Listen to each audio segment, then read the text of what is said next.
టమాటా rice ఎలా చేద్దామో first యాలకులు, లవంగాలు, దాల్చిన చెక్క, కొద్దిగా జీలకర్ర, బిర్యానీ ఆకు, పచ్చిమిర్చి ఇవి బాగా కలుపుకోవాలి. ఉల్లిపాయ, కొద్దిగా సాల్ట్, కరివేపాకు, కొద్దిగా అల్లం, కొద్దిగా పసుపు, టమాటా ముక్కలను వేసుకోవాలి. మనం ఆల్రెడీ సాల్ట్ వేసేసినాం కాబట్టి ఒకవేళ సాల్ట్ వేసుకోవాలనుకుంటే కొద్దిగా వేసుకోవచ్చు, పర్లేదు. ఇప్పుడు మూత పెట్టేసుకొని కొద్దిగా మగ్గనివ్వాలి. ఇలా మూత తీసి కొద్దిగా మళ్ళీ కలుపుకోవాలి.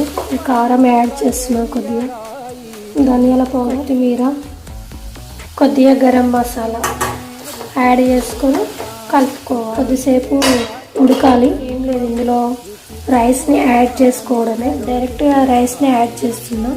గార్నిష్ లాగా చేసుకుంటే సరిపోద్ది. అడుగంటకుండా మెల్లిగా కలుపుకోవాలి. టమాటా రైస్ నిజంగా భలే ఉంది తెలుసా.